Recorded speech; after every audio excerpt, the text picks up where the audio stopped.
la revista de la adoración nocturna. Y bueno, sería muy bueno, yo en el turno San José, se lo he trasladado a los adoradores, sería muy bueno que colaborásemos con la revista La Lámpara del Santuario, porque bueno, tiene un contenido magnífico, porque es devocionario eucarístico también, y bueno, yo creo que es algo que propio del adorador, pues que también colabore con ello, ¿no? Son 15 euros, me parece que son, al año. La revista es trimestral, si no me equivoco.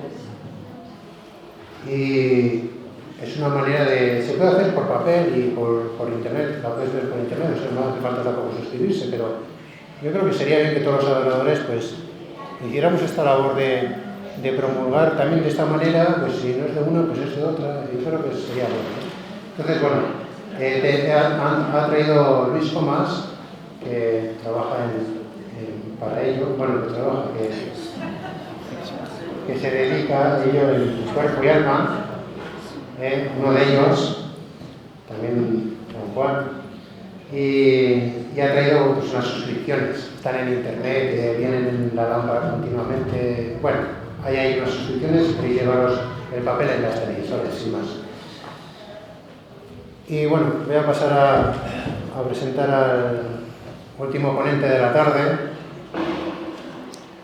que es don Ángel Manuel Rodríguez González, es coordinador de la Fundación Luis de Trelles y es la fundación que sigue la causa de beatificación y bueno, haciendo una labor muy importante, dando a promover la figura de Luis de Trelles y a la que la adoración nocturna pues creo que debe de aupar y aunar y unir esfuerzos pues, por su beatificación, pero ya también más por darle estos regalos que tiene pues, Luis de Trelles para todos, ¿no? Con sus escritos.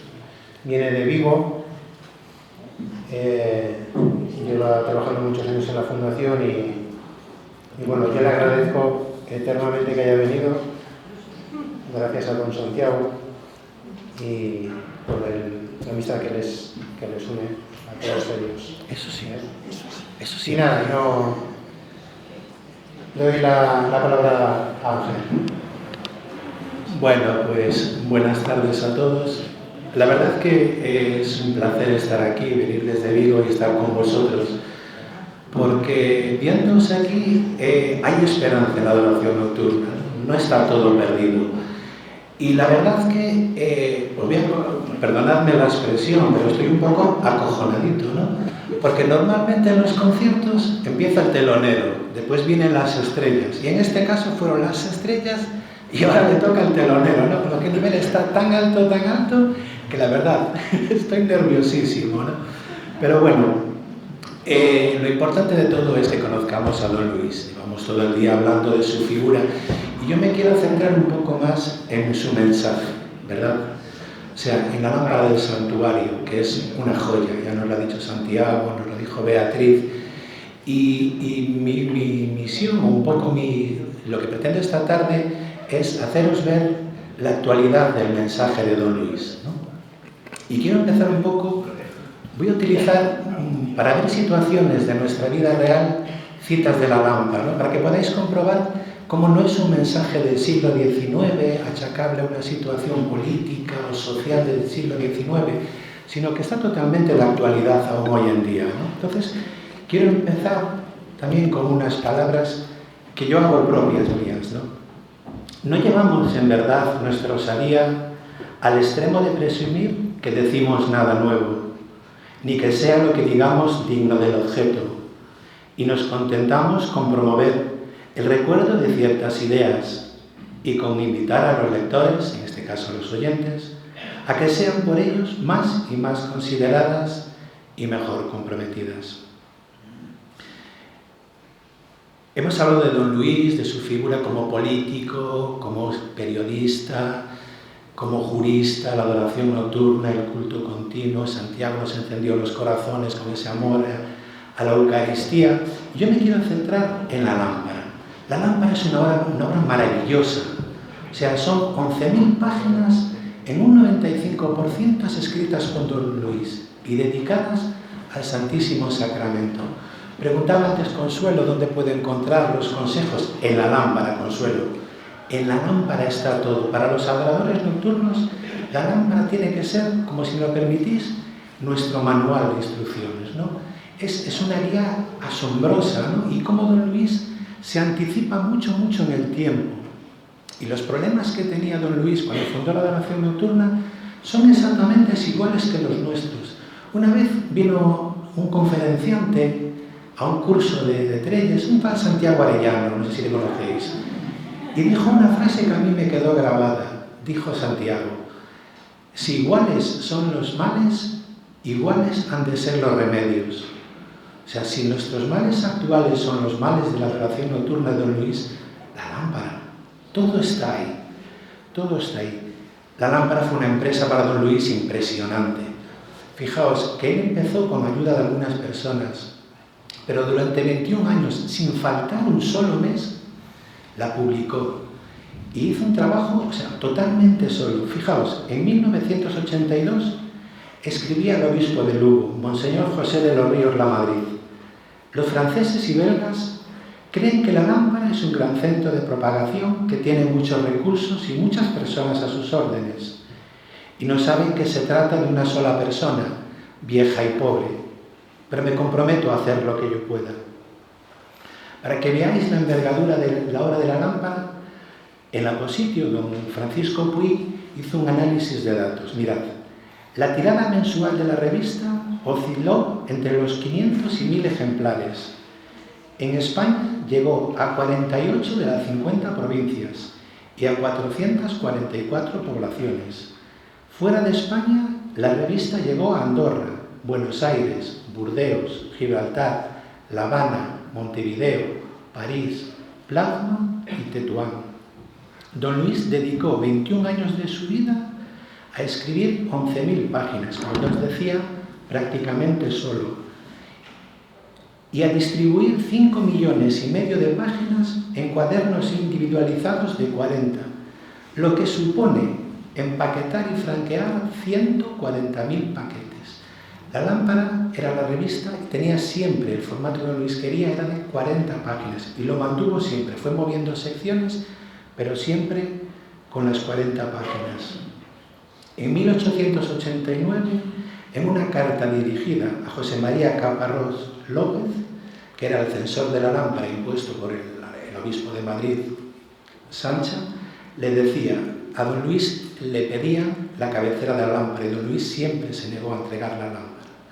Y le decía, la lámpara me ha costado de 50 a 60.000 reales, o sea, serían más o menos entre 12.500 y 15.000 pesetas de la época, que Don Luis puso de su patrimonio personal. Decían alguna vez que con este dinero en aquella época, o sea, pasando esta cantidad a la actualidad, se podría comprar un piso en la calle Serrano en Madrid, para que veáis la envergadura de la obra. Vale, y ahí decimos que tenemos todo el mensaje de Don Luis, y muchas veces la duda es, pero ¿este mensaje es actual? ¿Es todavía válido para nuestros días? Es cierto que vivimos tiempos muy complicados, ¿verdad? La sociedad actual vive de espaldas a Dios. Se han perdido los valores cristianos y cívicos. Ya solo importa el bienestar particular. Hablamos siempre de derechos, pero nunca hablamos de obligaciones. Y se nos olvida siempre que nuestra libertad termina, donde comienza la de los demás. Es terrible, ¿verdad? Ver la cantidad de casos de bullying que hay en los colegios. Niños y jóvenes que incluso acaban suicidándose por soportar esa presión. O sea, estamos creando una generación de auténticos depredadores emocionales, ¿verdad? Decía el filósofo espiritualista Víctor Cousin que no hay sociedad posible sin moral, ni moral sin religión. Os leo unos párrafos de un artículo de un periodista católico sobre sociedad. Dice, innecesario parece consignar lo que todos saben, lo que todos deploran hoy de nuestra desgraciada patria. ¿A qué repetir una vez más que la impiedad, la corrupción de las costumbres y la falta de prácticas religiosas son causa de los muchos males que la providencia divina nos envía, porque quiere salvarnos y hacer útil el precio inestimable de la redención? No puede negarse que las naciones modernas han prescindido por completo de la intervención de Dios en los acontecimientos humanos, y que hoy la ciencia, las artes, la moral y la política quisieran hacer desaparecer de la tierra esa idea fecunda que todo lo explica y sin la que los males físicos y morales no tienen razón de ser. ¿Estáis de acuerdo conmigo en que plasma perfectamente la situación de nuestra sociedad actual? Bueno, ¿y si os dijese que esto lo escribió don Luis de Trelles en 1876? O sea, su sociedad no es muy diferente de la nuestra, ¿eh? Se nos decía aquí, hablando del convulso siglo XIX, ¿no?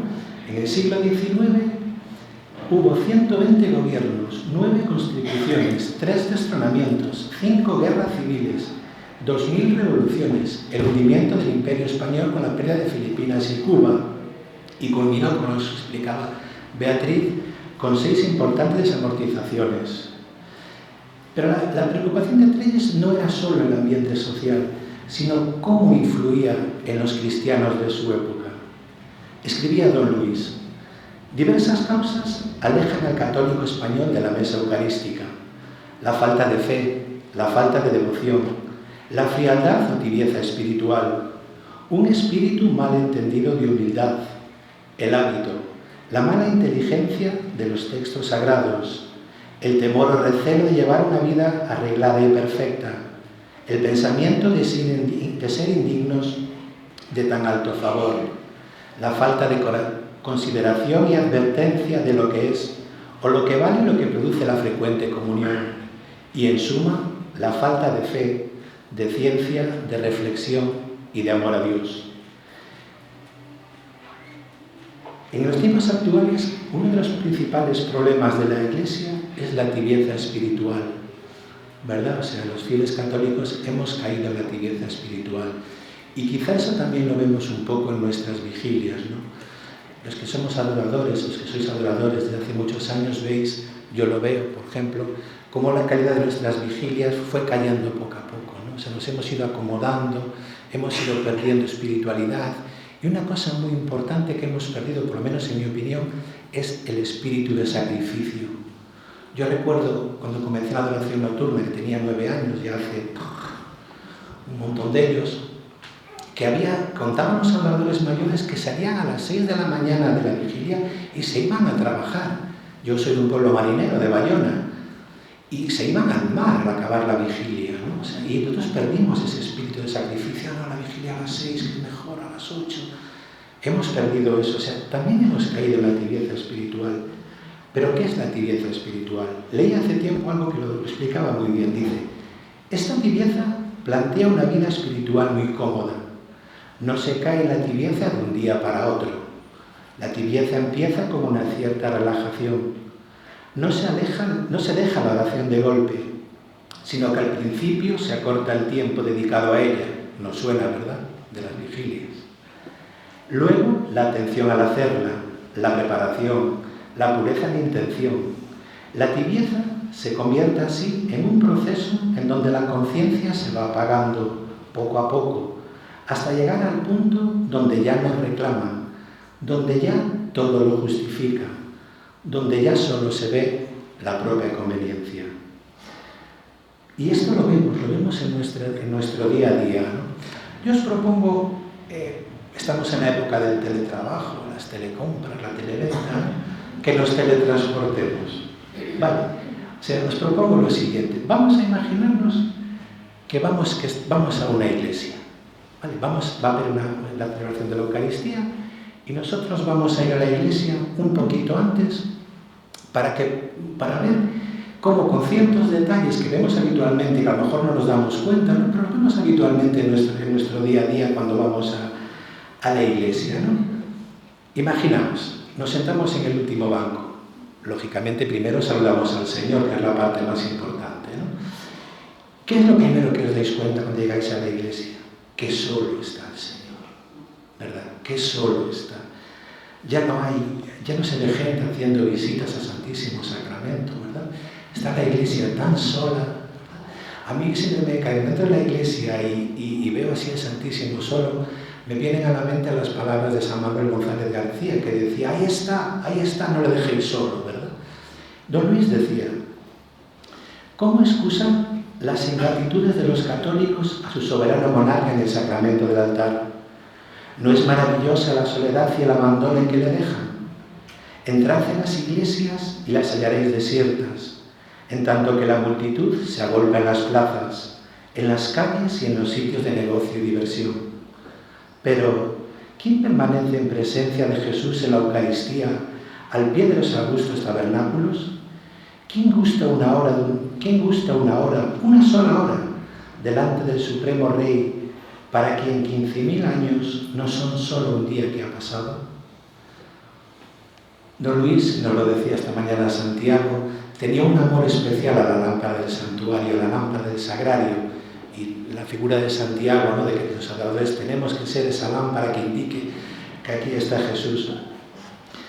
Hay unos textos preciosos, Santiago los preparó también con el profesor Puy, los prospectos, donde habla de la lámpara, ¿no? Y hay cosas preciosas. Dice, no hay para nosotros una cosa más dulce, más tierna, más expresiva y más amiga, séanos permitido la palabra, que la lámpara sacramental que resplandece en la callada noche enfrente del sagrario. La lucecita centellea como un alba suspensa entre la tierra y el cielo. La lucecita acompaña a Dios que yace allí solo y olvidado. Seguimos ahí en ese último banco de la iglesia, ¿no? Y vemos que van llegando los fieles.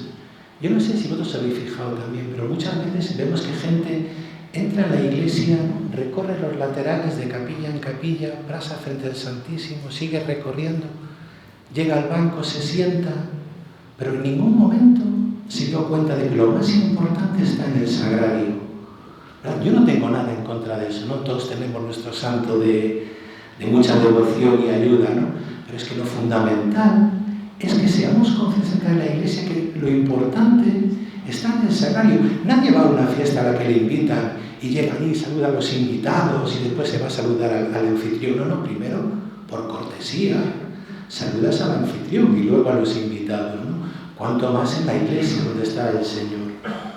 Dice Don Luis, advierte que te hallas a los pies del trono de gracia y de misericordia, que en esa hostia sacrosanta que veneras, está real y personalmente el Hijo de Dios que hizo esta maravilla y la mantiene y te la brinda para que cooperes con tu oración ferviente a la propia salvación y al mundo pecador de que formas parte y te invita a sacrificar tu propio corazón a la par que el suyo, con los mismos deseos de tu aprovechamiento y de la conversión de los pecadores. Comienza la Eucaristía. A veces nos da la sensación de que vamos a misa y vemos gente durante la celebración eucarística que está pensando en otras cosas, ¿verdad? Y después hay otro detalle, no sé si os fijáis, en las iglesias normalmente los primeros bancos están vacíos. La gente se pone siempre hacia atrás. Y yo no sé si os pasa a vosotros, los que leéis las lecturas, que llega un momento, que llegas al ambón y parece que vas a tirar un córner. Estás tú en el ambón y toda la gente ahí atrás. O sea, la gente, tenemos miedo a acercarnos al altar. Y después, o sea, no respondemos a la Santa Misa. Yo recuerdo en mi parroquia, las primeras veces cuando hubo el cambio de sacerdote, llegó un momento en que dijo, señores, si no van a responder, no hace falta que me oigan. Apago la megafonía, responde el sacristán, que era yo, y ya se acabó, y por lo menos hablamos. Es cierto, no nos damos cuenta de lo que es la misa. Y ya no entremos en el asunto del móvil, vamos, que eso sí que es para hacer un doctorado en psicología. O sea, se puede entender que se nos olvida apagar el móvil, pero no sé si lo habéis visto muchas veces, gente que hace levantar a todo el banco, sale con el móvil, dígame, que te agradecido, oye carnero, vete fuera. No, es verdad. O sea, os digo, y esto es verídico, o sea, lo que más grave he visto yo he sido, un día me fui a la parroquia a confesarme, estaba una persona en el confesionario, fue después de de la pandemia el confesionario estaba abierto por temas de sanidad y al señor le sonó el teléfono, paró de confesarse, cogió el teléfono y dijo: te llamo después, que ahora estoy ocupado. Claro, el sacerdote se me quedó, yo estaba en el banco enfrente, se me quedó mirando como diciendo: ¿hay alguna cámara oculta? Pero es que es cierto, es cierto, o sea, lo vemos todos los días, ¿no? O sea, es increíble. Nos decía don Luis: Jesús reside en nuestras iglesias como en un trono de gracia y desea con ardor concederle todo lo que le pedimos. ¿Cómo es, sin embargo, que se vea a tantas personas entrar en nuestras iglesias, al menos el domingo, sin que se note el menor cambio de su conducta? ¿En qué consiste que tantos pecadores, después de haber asistido al santo sacrificio de la misa, salen de la iglesia como entraron, es decir, con los mismos pecados?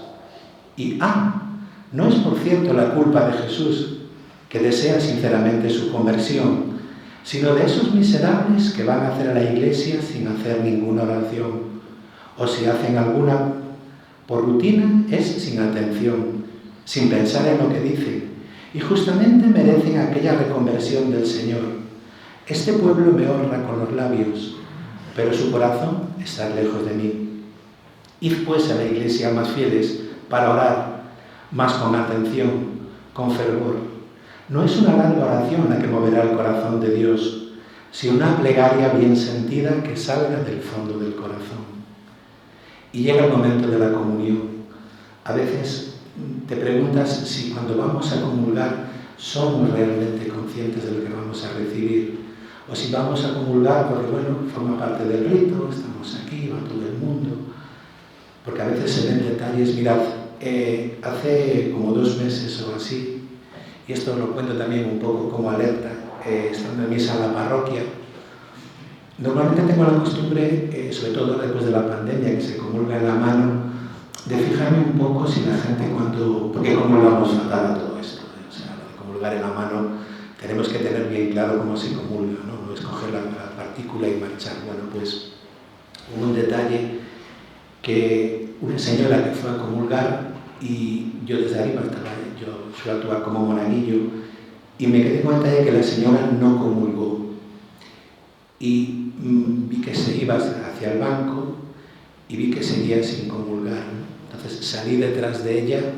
y vi que se había guardado, que vi cómo se guardaba la forma en el bolso. Entonces me acerqué, digo: oiga, ¿me la da?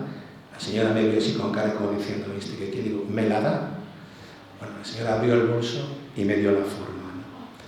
O sea, yo creo que algo que tenemos que hacer también nosotros, que también creo que es parte de nuestra función de cristianos, es vigilar este tipo de cosas, ¿no? Porque por desgracia se dan. Nos puede parecer que no, o que es algo pero por desgracia se da. Vale.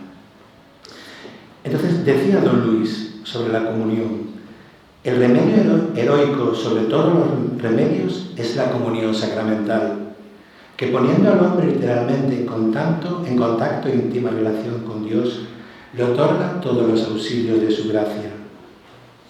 Y después de la comunión, ¿dedicamos algún tiempo a hablar con el Señor? Porque a veces, en cuanto el cura dice: podéis ir en paz, ya con la mano en la puerta demos gracias a Dios, que no sabe si es gracias a Dios por lo recibido, porque se acabó y quiero marchar, ¿no? Entonces, para don Luis esto era fundamental, lo recalcaba siempre, ¿no? Esos 15 minutos que él decía, ¿no?, de oración después de la comunión, que es cuando le tenemos con nosotros realmente. Tiene montones de ejemplos en Alhambra, pero a mí hay uno que me enternece muchísimo, y es cuando su hija hizo la primera comunión. Don Luis le dedicó 7 cartas preciosas, ¿verdad?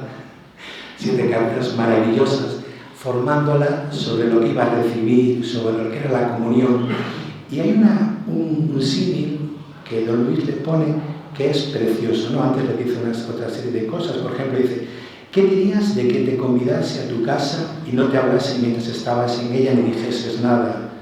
Pues todo esto y mucho más hace que no da gracias después de comulgar y no se consagra al Señor grande, al Rey de los Reyes, al Criador del mundo, al Salvador de nuestra alma, que viene a aposentarse en nuestra casa y en nuestro pecho y en nuestro corazón, convertido en un pedacito de hostia que lo encubre.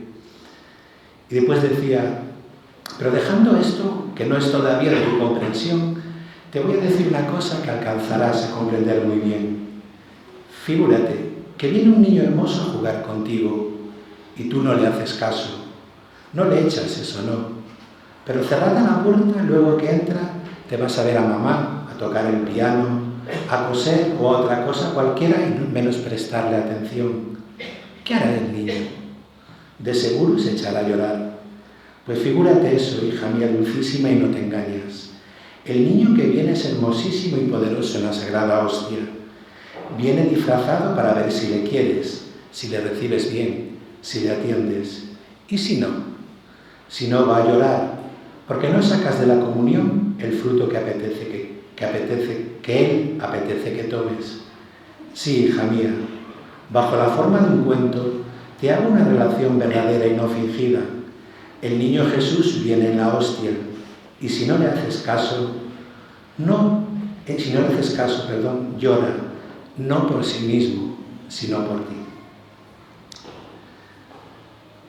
¿Creéis que exageré mucho en la comparación que hemos puesto de lo que vemos en las iglesias a lo que don Luis nos dice? Si es verdad lo que os digo o es algo que yo me imagino y no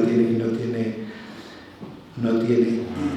Pero, y al final, ¿cuál es el motivo de todo esto, ¿no? Y yo creo que nos lo dejó bien claro esta mañana Santiago, que nos hemos olvidado de algo fundamental, que en el copón, que en la custodia, en nuestras vigilias, no es una imagen como puede ser la de San Antonio o la de... No, es el mismo Jesús. Es ese mismo Jesús que nos dijo, yo soy el pan de vida. Es el mismo Jesús que en el huerto de los olivos nos dijo, no podéis velar una hora conmigo, haced oración para no caer en tentación. Hace un par de semanas lo veíamos antes de irse al cielo. Nos decía que era de yo estaré con vosotros hasta el fin del mundo. Y lo cumple todos los días oculto en la Eucaristía. Y ese es, y Santiago decía esta mañana, el gran problema que tenemos, ¿no? Que nos hemos olvidado de algo tan fundamental como eso, que no somos realmente conscientes de que en nuestras vigilias estamos delante de Él, no algo que nos dice, que nos recuerda, no, es Él, es el mismo Jesús. Dios y hombre, allí oculto para nosotros, ¿no? Vivimos en un mundo de prisas, ¿no? Ahí estaba lo de el fuge, tace, cuice, ¿no? Que nos explicaba esta mañana. Fuge, huye del mundo exterior, pero no solo del mundo exterior, sino del mundo interior. El tace, cállate. Pero no calles, no callarte y huirte del mundo, sino también en tu interior, que estamos siempre en movimiento interior. Y el cuice, descansa en Dios, ¿no? La imagen del peregrino. Don Luis decía siempre, para oír y atender es forzoso callar. Y la oración es conversación de Dios con el hombre. Rezando le hablamos y orando le escuchamos. Decía el bueno de Álvaro es el marido, falleció, es el marido de Carmela, la compañera que nos iba esta mañana. Álvaro era adorador nocturno, enamorado también de don Luis. Me decía una vez, el problema de la adoración nocturna es que nos hemos convertido en rezadores, no en oradores. Y es verdad, ¿cuánto nos cuesta la oración personal? Sí, mientras estamos ocupados con los salmos, bien. Ahora, ese ratito de oración, ¿cuánto nos cuesta? Y esa es la parte central de la adoración nocturna. Esa es la parte central de las vigilias. Don Luis pasaba largos ratos en la adoración ante el Santísimo Sacramento. Hay un testimonio de las monjas dominicas de Viveiro, que de 1889, que recordaban cuando don Luis iba a Viveiro, solía ir a rezar al Santísimo a este convento, y las monjas mayores recordaban cómo pasaba largas y largas horas de rodillas delante del sagrario, y llegaba un momento que del esfuerzo hasta sudaba, y después salía siempre con la vista puesta en el sagrario, salía caminando hacia atrás, porque allí estaba lo más importante para él. Por eso nos escribía, ¿no oís la voz que sale del sagrario? Venid a mí, todos los que estáis agobiados de dolor y de tribulación, y yo os reconfortaré. Dulce voz que llega al fondo del alma y que nunca deja de escucharse en momento oportuno por el hombre de fe que viene aplumado al pie del altar. No haya cerca del altar una fuerza nueva que emana de allí, y no te parece sentir la acción de una mano amiga que enjuga tus lágrimas y un bálsamo que te conforta de tu acerbada pena. Más de un siglo después, San Juan Pablo II, en su encíclica Ecclesia de Eucaristía, que yo la recomiendo que leáis, es una preciosidad sobre la Eucaristía, escribía algo muy parecido.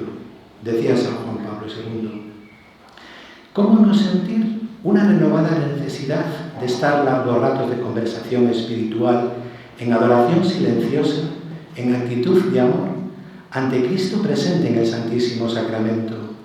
Cuántas veces, mis queridos amigos, he hecho esta experiencia y en ella he hallado fuerza, consuelo y apoyo. Aprendamos pues a esto, aprendamos a disfrutar de esos momentos delante del Sagrario, tan importantes para nuestra vida personal.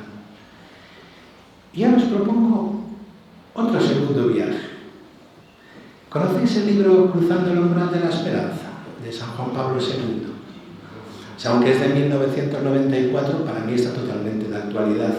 Y una frase que esta mañana me vino a la memoria, cuando Santiago estaba hablando de la oración, de si sabíamos rezar, que le pregunta el periodista San Juan Pablo II: ¿cómo reza un papa? Y la respuesta es magnífica: como le inspira el Espíritu Santo.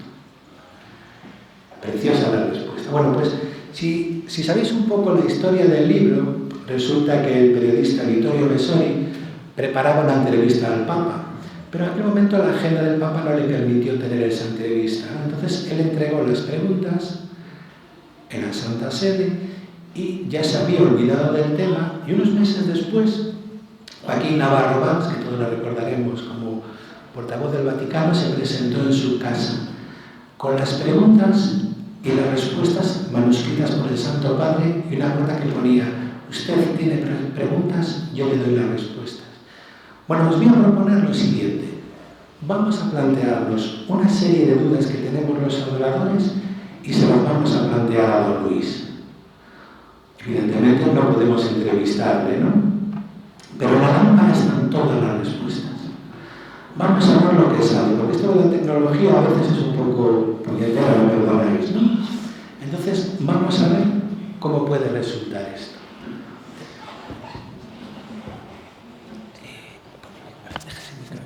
A ver si se oye mejor. A ver si se oye un poco mejor. Buenas tardes, don Luis.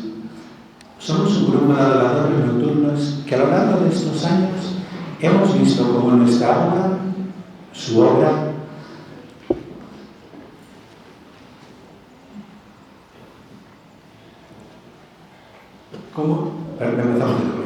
Buenas tardes, don Luis. Somos un grupo de adoradores nocturnos que a lo largo de estos años hemos visto cómo nuestra obra, su obra, se ha ido alejando del espíritu fundacional con que usted la fundó.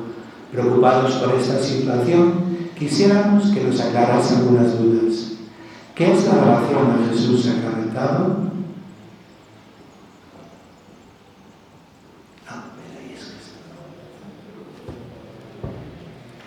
La tecnología es así.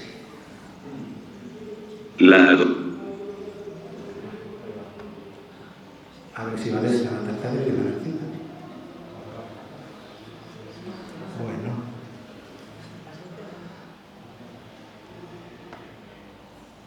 Disculpad, pero...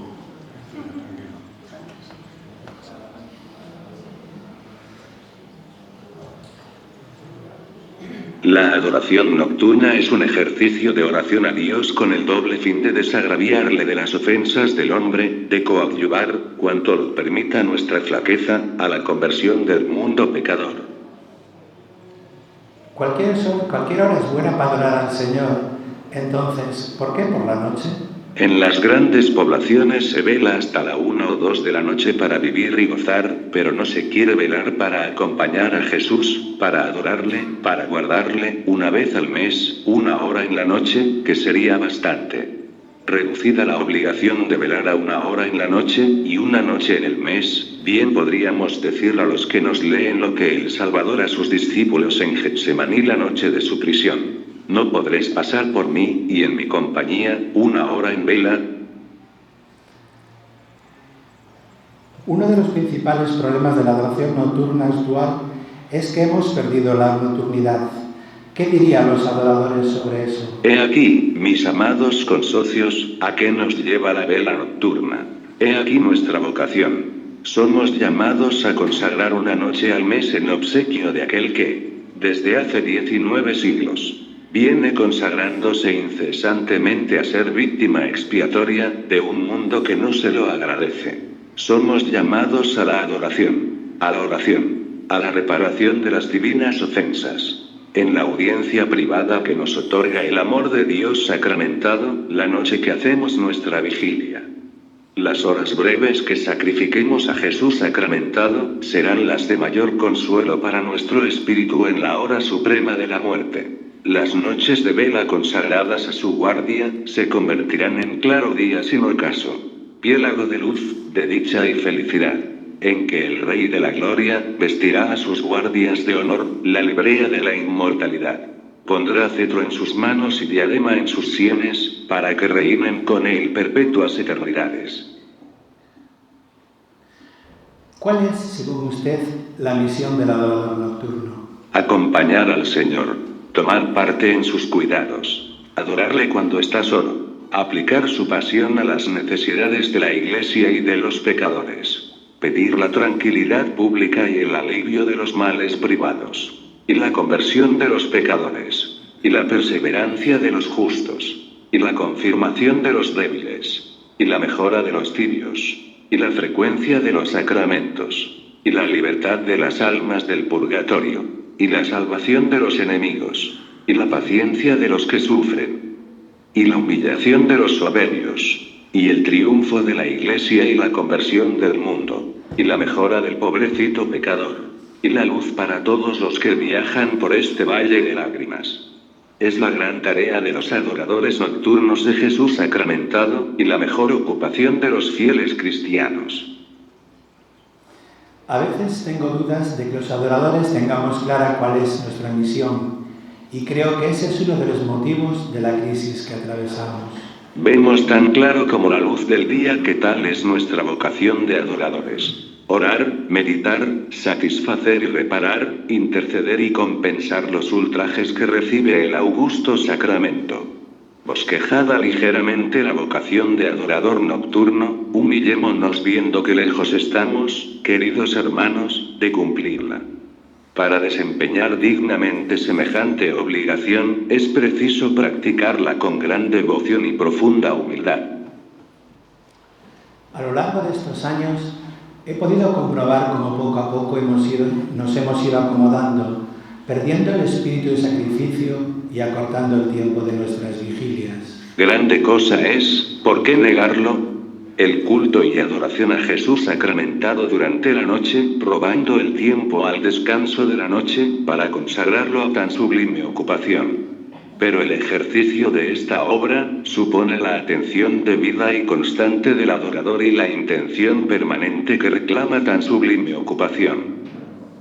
Por eso es, que cuando el adorador nocturno hace la genuflexión en la presencia del Señor de una manera casi irrisoria, recita los versos del oficio con precipitación, mantiene la mirada distraída, el ademán poco respetuoso, la actitud de poco recogimiento, y en todo afecta cansancio, distracción, prisa y cierto deseo de salir pronto de la inmediación del trono eucarístico, se puede decir que ese adorador no ama, y que está retenido entre nosotros por algún miramiento o consideración digna de mejorarse. Conviene, por lo tanto, hacer las genuflexiones al trono eucarístico, detenidas, reverentes, con inclinación de cabeza y rendimiento intencional al Rey de los Reyes. Mantenerse en el reclinatorio en actitud respetuosa y humilde. Recitar el oficio divino dignamente, con atención, con devoción y con la solemnidad que reclama la presencia de Jesús sacramentado. Parte importante de nuestras vigilias es el rezo del oficio divino. ¿Por qué?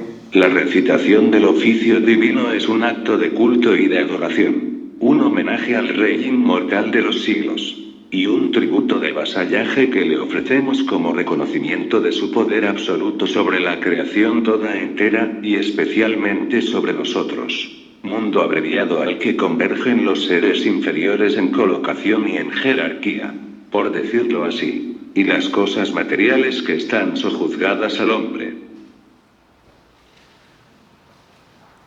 Es triste ver cómo en nuestras vigilias lo rezamos de forma maquinal, sin pausas, sin darle sentido. Es indispensable que la recitación del oficio divino se haga lentamente, con solemnidad y semientonada para atraer la intención, y que sea correcta y sentida la lectura de la materia meditable.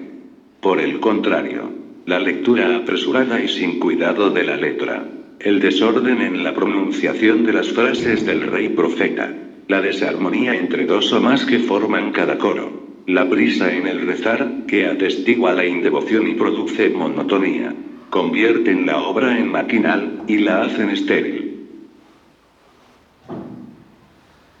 Algo que nos cuesta a los adoradores de hoy es dedicar tiempo a la oración personal y a la meditación, pero para usted es la parte central de la vigilia. ¿Por qué?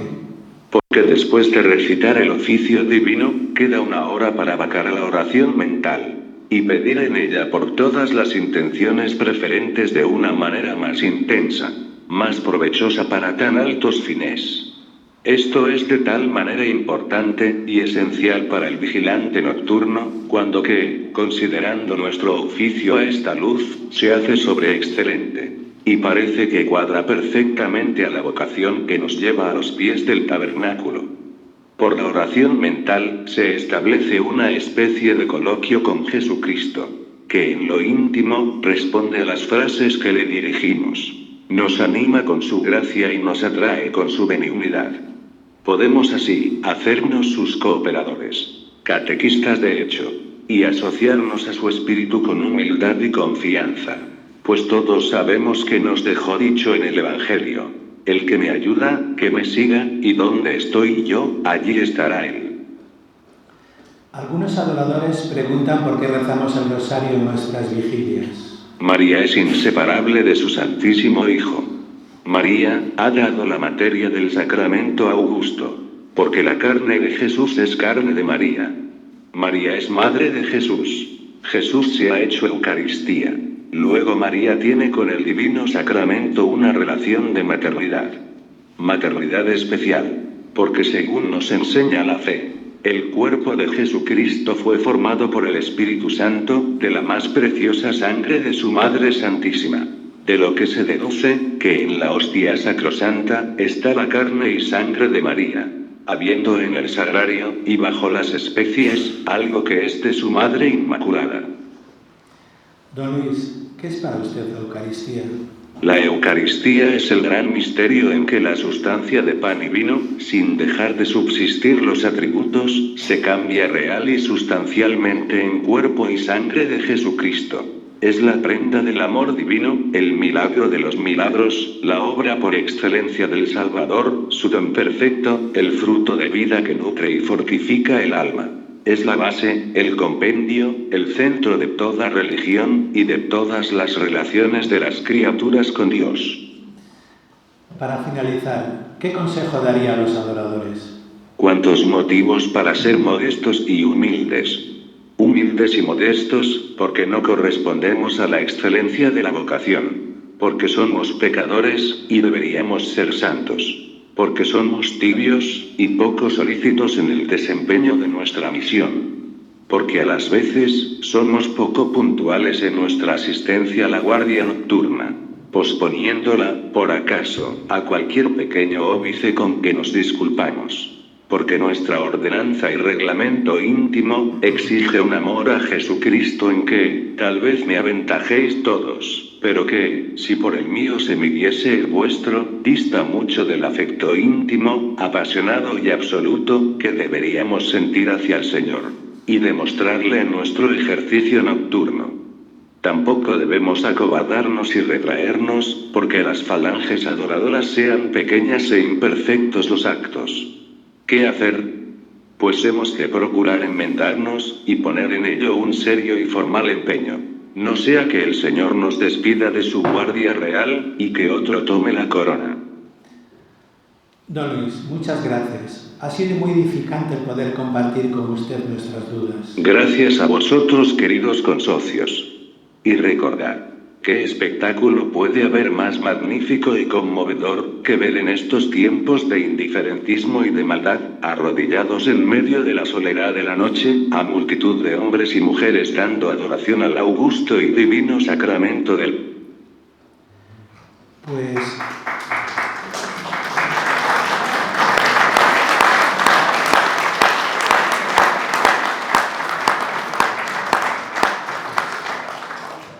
Pues así podríamos seguir planteándonos dudas, consultando la lámpara. O sea, lo tienes todo ahí, Consuelo. Lo tienes todo ahí. O sea, no hace falta hacer ninguna mesa de trabajo ni estudios para recuperar nuestro espíritu. Está en la lámpara, ¿no? Y termino diciéndoos de que, parafraseando a San Juan 23, que decía que yo le abramos las puertas de las ventanas de la iglesia y que entra aire fresco, ¿no? Igual adoración nocturna. Tenemos que echar afuera todo lo que nos está lastrando y volver a resurgir. Y el resurgir, como decía Santiago, está en recuperar el espíritu de Luis, es recuperar su mensaje. Tenemos que imitar al ciego Bartimeo del Evangelio de San Marcos, ¿verdad? Cuando le dijeron que el Señor le llamaba, no se puso a lamentarse, es que estoy ciego, es que no puedo. No, dice el Evangelio que tirando su manto de un salto se acercó a Jesús. Pues hagamos también nosotros lo mismo, la adoración nocturna, ¿no? Tiremos el manto de la apatía, de la comodidad, recuperemos el espíritu de la adoración nocturna, ¿no? Que somos pocos, bendito sea Dios, tenemos que rezar más para que venga más gente a la adoración nocturna, que ya somos mayores, nuestro esfuerzo es doble y también seguramente doble va a ser la recompensa en el cielo. Y no olvidemos nunca que a pesar de nuestra ingratitud y de nuestros defectos, allí en el sagrario está Jesús, que nos ama con un amor que don Luis definía así. El amor de Dios es un amor inmenso que nos asedia por todas partes, a suerte de que, si como el océano circunda la tierra y penetra por cualquier abertura que se halla en ella, así el amor de Dios nos rodea y entra en nuestro corazón, apenas accedamos a su invitación, misericordiosa solicitada por su gracia. Amor con amor se paga. Termino con una ejaculatoria que don Luis le tenía muchísimo cariño y que decía: la ejaculatoria que nos preocupa es una alabanza a Dios, nuestro Señor, en el augusto sacramento. Significa un acto de fe, de esperanza y de caridad al huésped carísimo del sagrario. El católico que pronuncia dichas palabras atestigua su presencia real y de ahí el ejercicio de la fe. Por eso os pido que respondáis todos a un tiempo: bendito y alabado sea el Santísimo Sacramento del altar. Y con esto termino también como empecé, con unas palabras de don Luis. Y aquí ponemos punto a este artículo, que ni hemos sabido comenzar ni sabemos concluir, esperando que el que quiera poner a prueba estas verdades o las haya experimentado, ha de hacer buenas nuestras pálidas y probes frases. Otro día continuaremos. Muchas gracias por vuestra paciencia y vuestra comprensión.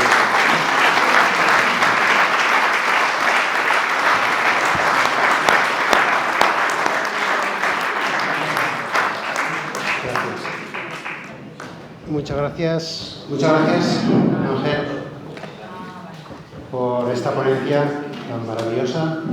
Creo que nos deja muchas cosas claras. Y la frase esta última, que esto continuará, pues la recojo y seguiremos dando guerra en lo que podamos. Me gustaría terminar, vamos a tener una pequeña exposición un ratico en la capilla del seminario. Ahora hemos tenido la misa un ratico. Pero antes de concluir, quiero dar las gracias al seminario, a Íñigo Guindano, que es su administrador, porque ha hecho una gran labor junto con nosotros, se ha esforzado muchísimo en que esto vaya bien, lo ha preparado todo con un cariño, no ha puesto pegas a nada. Ha sido increíble el apoyo a todos los que me han ayudado a hacer posible esto, y a Santiago Arellano, por supuesto, a los ponentes también, claro que sí. Y bueno, dar las gracias a todos vosotros que habéis venido, porque creo que era un día importante para los adoradores el aprender estas cosas para poder continuar con fe y firmeza en la adoración y poder darle ese vuelco a la situación, ¿no? O por lo menos que lo que hagamos lo hagamos bien, porque hay que volver a Luis de Reyes, necesario. Y para concluir, pues me gustaría, ya que tenemos a José Luis González Orión, que es el presidente nacional de la adoración nocturna, pues que dijera lo que quiera, un par de palabras, 3, 4, por favor.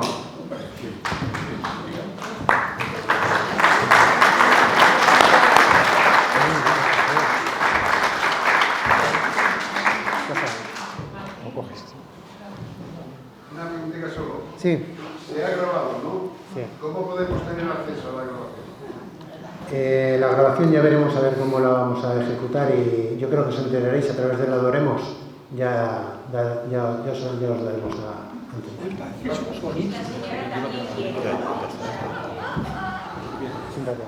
Bueno, Sube aquí, ven.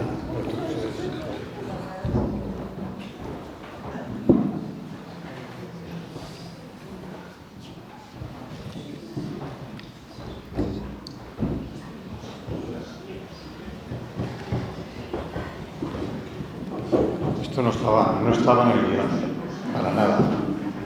Entonces uno pues tiene que improvisar. Perdonadme de entrada porque no sé lo que voy a deciros.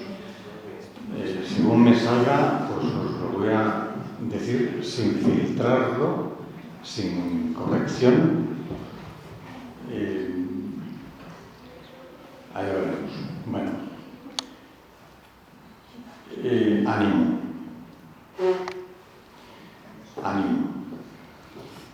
Este tipo de cosas, esto de hablar de Trelles, de hablar de la adoración nocturna, es lo que nos está haciendo falta desde hace tiempo. Entonces, lo que hemos vivido en este día, no lo echéis en saco roto, no lo echemos, perdonad, me incluyo, en saco roto. Es necesario que todo esto llegue a todos los adoradores y a todos los que no son adoradores. Es decir, no está cerrado el cupo de los adoradores, sino todo lo contrario. Tenemos las puertas abiertas para conseguir que cuanto más gente participe de esta experiencia de amor divino, mejor nos irá. ¿Qué otra cosa si no es el reino de Cristo? Es conseguir que todo el mundo experimente el amor de Dios y viva según esto. Entonces, casi nada, ¿vale? No os desaniméis, no lo vamos a tener que hacer nosotros. El que lo va a hacer está ahí arriba y nos está mirando y está esperando que movamos un dedo así para que realmente se produzca el efecto que él busca, que él quiere, que es que entre todos hagamos que su reino llegue a nosotros. Y ya está.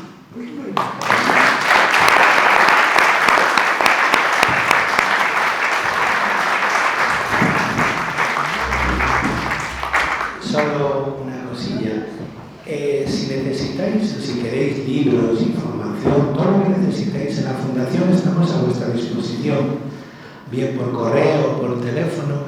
No dudéis en pedirnos libros, en pedirnos material.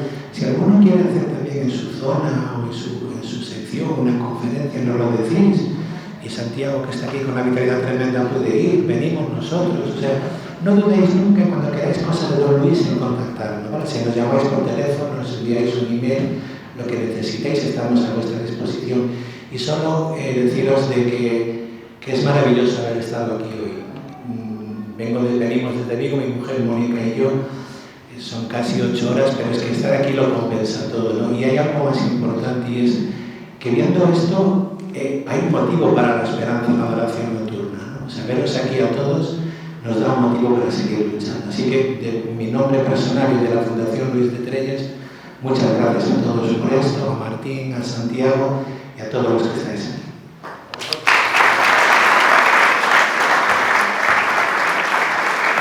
Pasamos a la capilla y